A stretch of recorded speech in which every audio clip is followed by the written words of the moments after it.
السلام عليكم ورحمة الله وبركاته. أهلا وسهلا ومرحبا بكم في الحلقة الثالثة من هذا البرنامج. والله أنا في قمة السعادة إن أنا عارف أشارككم الموضوع ده، وربنا يوفقنا ويوفقكم في الانتظام في الموضوع ده. أنا النهاردة جاي أكلمكم عن حاجة حصلت لي النهاردة، حاجة أنا حسيت إن أنا استفدت منها. وهي كانت يعني فعليا ريفلكشن من صحابي عن أدائي أنا وأنا بديرهم في مشروع. وعشان فعلا نفهم ايه اللي حصل بالظبط هنرجع بقى خطوتين للورا ونعرف اللي حصل. انا يا جماعة كنت مدير لفرقة صغيرة، كنا بنعمل عربية معينة هتروح تعمل مهمة معينة، وانا كنت مسؤول عن القسم الكهرباء في يعني العربة دي. وكان يعني مسؤوليتي ان انا بقى ايه، يعني اظبط كل حاجة ليها دعوة بالعربية دي من ناحية الكهرباء. ولكن كان عندي برضو ايه تيم كامل يساعدني من 8، وكنا بنشتغل مع بعض في ازاي نظبط هذه السيارة من حيث حاجات كتير، كوميونيكيشن بقى وكنترول و هيلث مانجمنت وحاجات كتير أوي. فكانت حاجة يعني كان بصراحة يعني كانت فترة حلوة قوي وكنت مستمتع جدا. ولكن عدى الوقت وايه سبت الفريق ده، ويعني زمايلي لسه موجودين فيها، وبقى ليهم طبعا يعني مدير مختلف او مديرين مختلفين. فكلمتهم وسألتهم بقى، خلاص يا معلم ما عليكش عهدة، يعني أسوأ ما فيها مش عارف ارفدك اهو، قول لي بقى، قول لي انا عملت ايه صح وعملت ايه غلط. فقالوا لي انه يعني هو كانت مشكلة واحدة بس في ادارتي، وانا متأكد ان هي كانت اكتر من كده وانما هي جمايل بس. ولكن هو كانت عدم وضوح بعض المهام في الاخر. وعدم وضوح بعض المهام في الاخر دي انا يعني عارف ان دي كانت مشكلة. وده عشان كان برضو في مشاكل في يعني الادارة الاعلى مني انا، فحتى يعني ان هم يحددوا بالظبط ايه الاهداف بتاعتنا احنا كفريق في السنة دي. وده كان يعني وراه حاجات كتير، وراه مثلا مشاكل في البورد نفسه، وراه مشاكل في اهداف كل واحد في الاداره اللي فوق. فيعني كان طبعا في اختلافات وفي مشاكل، ولكن يعني ايه نرجع تاني I digress. فلما الواحد يبص تاني يلاقي انه طيب عنده حق، عنده حق وعنده يعني يعني الحق انه كمان يحس انه دي كانت مشكلة، يعني هي دي اللي يفتكرها بعد يعني بعد الفترة دي. ففكرت بقى انا في الموضوع ده وقلت طيب انا كمحمد كان المفروض اعمل ايه. وعشان الواحد يعرف ازاي يتعامل مع الحاجات دي محتاج يعرف فن الإدارة. الإدارة هو باب لا يعني يوصف في حجمه، في كمية الحاجات اللي ممكن حد يتعلمها. يا جماعة الإدارة فن مش عن يعني مش هتيجي كده مرة واحدة وتبقى أحسن مدير، ولا هتبقى مدير أبل ولا مدير أمازون ولا مدير جوجل كده فهلوة أو حب أو عشان انت يعني ولدت كده او عندك الميزة دي من وانت صغير. لا، ال الإدارة حاجة تدرس وتعلم والواحد لازم يعني يبذل مجهود كبير ان هو يبقى مدير كويس. والمدير شعبة بس، انت محتاج برضو تبقى قائد كويس في حاجات كتير. يعني ده جزء لا يتجزأ عن مسؤوليتك ساعتها على الأقل في المشروع بتاعنا. ودول شعبتين مختلفتين خالص. مش شرط انك تبقى مدير بس او تبقى قائد بس او تبقى نفس الكمية من الاتنين دول، او حتى تبقى يعني طول السنة بنفس الكمية. ممكن تبقى في فترة انت محتاج تبقى مدير اكتر، وفي فترة تانية محتاج تبقى قائد اكتر. يعني ده حاجة يعني كنت حابب اقولها لكم، على انه دي بجد حاجة يعني محتاجين نبذل فيها مجهود اكبر، او انا محتاج على الاقل. فبالنسبة لموضوع الاهداف، رجعت بقى وافتكرت كده حاجة كنت اتعلمتها اسمها السمارت جول. والسمارت جول ده طريقة أي حد يقدر يعملها، يعمل منها هدف واضح، وهدف مفيد، وهدف بيوصل للهدف الأكبر بقى. طيب إيه يا معلم حوار السمارت جول ده؟ هقول لك انه السمارت جول ده هو طبعا في حد ذاته سمارت يعني ذكي، ولكن سمارت دي كل حرف فيها ليه معنى، وكل حرف لازم يبقى، او كل حرف بمعناه لازم يبقى موجود في الهدف بتاعك ده، عشان تحقق انه الهدف ده اللي انت عايز تعمله فعلا هدف كويس. طيب الاس السبيسيفيك، هتقول لي يعني ايه سبيسيفيك؟ اقول لك يعني واضح. بمعنى افرض انا قررت انه بكره انا الصبح هروح اعمل رياضه. حلو، هدف اهو سامي، انا يا عم عايز ابقى بني ادم رياضي وجسمي حلو وكده، يعني صحتي حلوه، وبيقولوا العقل السليم في الجسم السليم، الحاجات الحلوه دي كلها. ولكن ده هدف مش كويس.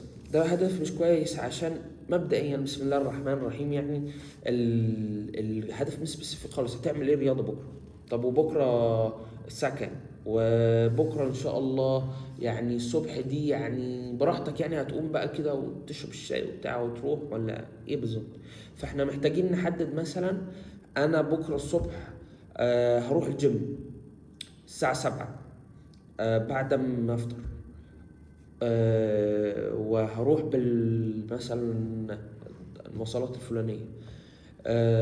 ده كله بيحاول يقلل الباريرز بتاعتك، او العواقب بتاعتك، العقبات بتاعتك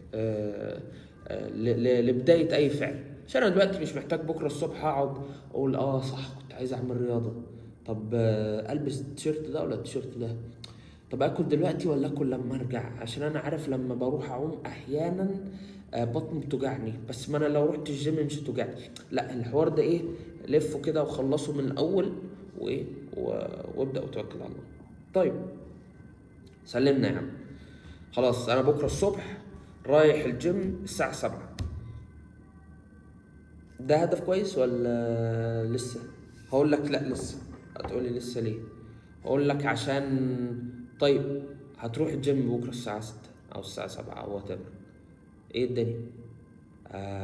هت هتلعب 5 دقايق، 10 دقايق، ساعة، 10 ساعات، هتبات، هتيجي الشهر الجاي، ايه الدنيا يعني؟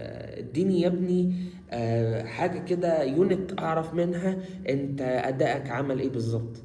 ودي توصلنا للحرف التاني الام، measurable، حاجة تقاس. وده عشان انا عايز اعرف حتى الجول ده هل انا حققته بالمستوى اللي انا كنت عايزه، ولا انا يعني فلت مني شوية، ولا انا ممكن يبقى مثلا ده انا وسعت مني قوي وعملت اضعاف اللي انا كنت فاكر اقدر اعمله، وطلعت بني ادم جامد جدا يعني. فده جزء لا يتجزأ من الحاجة دي، وده جزء انت كمان محتاج تحدده. انت محتاج تحدد هل انا هدفي ان انا اتمرن ساعة ولا اعمل 5 تمرينات. وبعدين ممكن الواحد يكتشف ان هو هدفه اصلا غير كده خالص. انا ممكن ابقى بني ادم بعاني من عدم الاستمرارية، مش كونسيستنت في شغلي. فانا يعني الهدف ان انا اروح الجيم، وحتى لو هتمرن 10 دقايق، ساعتها يبقى عندك يونت الميجرمنت انك رحت الجيم، او يعني لعبت حاجه في الجيم، او حتى مشيت 5 دقايق على المشاية. هيبقى عندك ريفرنس تقعد ترجع له ايه لما تعمل اي حاجه. طيب ادي الام. عايزين الاي فور اتشيفبل. بمعنى افرض انا بني ادم اهو خلاص قررت هروح الجيم الساعه 6 وبكره الصبح وهبقى اجمد بني ادم على سطح الارض بعد ما العب 10 دقايق. طيب الجيم ده فين؟ في الأردن. هتروح الأردن إزاي؟ يعني ربنا يكرمنا بكرة، ما هو ده يا معلم مش هتعرف تحققه. الايه بتاعت اتشيفبل هو اللي هدف ينفع فعلا يتحقق. ما ينفعش تيجي تقول لحد ما بيعرفش يكتب ان هو بكره الصبح هيألف كتاب، ولا انه حد ما بيعرفش يعمل حاجه بكره الصبح يبقى احسن بني ادم على سطح الارض بيعملها. فاحنا محتاجين نستوعب هنا معلومه مهمه: انت بني ادم، وادائك مش مطلوب منه يكون اكتر من اداء بني ادم عادي زي حضرتك تماما. يعني احنا محتاجين نستوعب يا جماعة انه الدنيا مش بتيجي كده على الساهل، مش بتيجي حتة واحدة. لا، انت محتاج تاخد خطوة النهاردة وخطوة بكرة خطوة اللي بعده، لحد ما ان شاء الله بقى ايه، نبقى خلاص يعني متمكنين لدرجة انه خلاص انا دلوقتي اقدر ابقى احسن بني ادم في المجال ده، واقدر ابقى احسن بني ادم بيدي المعلومة دي بالشكل الفلاني ده. فده حاجة احنا محتاجين نركز فيها قوي، وده سبب كبير قوي قوي قوي لفشل يعني اهداف كتير. انا فاكر كنت ببقى قاعد بالذات في ايام الامتحانات، يعني اقول لك يا عم بكره انا همسك كتاب المادة دي، ويعني بص هعمل اللي اتعمل في الكورتر كله او في السمستر كله 3 ساعات، يا عم 5 ساعات. انا خلاص انا عادي، انا بني ادم بعرف اعمل كده عادي. ولكن ده طبعا عمرش يتحقق. وطبعا كل مرة يبقى عندي امتحانات بيبقى ضغط بشع، وهو اللي انا حاطط اهداف اصلا ما بتتحققش يا معلم. انت لو يعني اوبنهايمر مش هتقعد تعمل الموضوع ده. اه يعني ده اسبكت مهم قوي. طيب وجعت دماغنا بالثلاثة اللي فاتوا. ايه الارب دي بقى؟ الار دي انه الموضوع لازم يبقى ريليفنت. ومعلش ان انا وجعت دماغك بالمناسبه. آه يعني ايه ريليفنت بقى؟ ريليفنت هي انه الهدف ده فعلا هيوصلك لحاجه انت عايز توصل لها. يعني انت لو يا معلم بكره الصبح قررت ان انت عايز تروح تعمل تلون، وانت اصلا ما عندكش اي اهتمام بالتلوين ولا اي حاجه ليها علاقه بالتلوين، وانت اصلا هدفك انك تبقى يعني بني ادم رياضي، فانت بتعمل ايه وانت بتلون اصلا؟ انت بتلون ليه يا ابني؟ يا ابني روح اعمل حاجه مفيده تنفعك او تحقق لك اهدافك. انت لو عايز تبقى احسن واحد بيلعب ملاكمه في مصر، روح اعمل هدف وروح حقق هدف يوصلك للجول ده. فدي نقطة ايه قد تفوت على ناس كتير، ويعني محتاجين نركز فيها اكتر. طيب اخر حاجة بقى اللي هي انه الجول ده يبقى تايم بيست. يعني ايه؟ مفيش حاجة يا جماعة بتتحقق بأي معيار من معايير أي نوع من أنواع الجودة إلا ولو عليها تايم، لو عليها وقت إن إحنا نقول يا جماعة أنا هخلص التاسك ده يوم كذا الساعة كذا. مش هيحصل إن أنا مثلا هقول عايز أبقى في مرة كده أقعد أحل مثلا 10 أسئلة فيزياء. حضرتك مش قاعد فاضي، وكمان وانت فاضي بقى بتبقى مثلا مستعد كده، طب ما تجيب يعني سؤالين فيزياء ازاز فيهم. مفيش الكلام ده. انت محتاج تقول يا جماعة انا هقعد اعمل سؤالين الفيزياء دول الساعة كذا، ومعايا لحد يوم 6 اخلص فيه الموضوع ده. لكن ان انا اقول هبقى اعملها او هبقى اسوي او هبقى اجيب او هبقى اودي، الكلام ده كله ما بياكلش عيش يعني. وده يعني اي بي سي اداره. ما فيش حاجه كده بتتساب عايمه وتلاقي ان الفريق مره واحده قال لك طب ما تيجي نقزقز في دي. ما فيش الكلام ده، الا بقى لو يعني انت ربنا مديك فريق ما حصلش قبل كده. ولكن ده كل بقى السمارت. سمارت كان اس for specific، M for measurable، A for achievable، R for relevant، و T for time bound. ده هدف رائع. يعني ده هدف انت لو حققت ال5 شروط دول في اي هدف، يعني ابشر بانه الهدف ده يعني هدف يعني جميل جدا. ولكن نرجع بقى لأهم حاجة من الحاجات دي كلها، والحاجة اللي كل ده ولا حاجة جنبيها، وهو إن كل ده أسباب، وأنت محتاج تتوكل على رب الأسباب. مفيش حاجة يا ابني بتتحقق إلا إنك تقعد وتتوكل على الله وتبدأ. والتوكل على الله مطلوب، وانت لوحدك وانا لوحدي، يعني كلنا ولا حاجة وكلنا ماشيين بفضل وستر من ربنا. فالواحد لازم يعني يتعلم ويستوعب ان هو لازم يتوكل على الله ويفوض امره لله، ويحط اهداف ويشغل ويعني ويدبر اموره كده، ويحاول يظبط دنيته ويتوكل على الله. مفيش حاجة بتحصل كده، وربنا بيطلب منا ان احنا ناخد بالاسباب، ولكن لو عزلت نفسك بقى عن ربنا وقلت وتوكلت على نفسك بقى، دي كارثة سودة. وحابب يعني اوضح ان كلمة تدبر يعني نفسك دي، يعني اقصد بيها انه يعني ظبط نفسك، يعني جهز كده حالك وبتاع.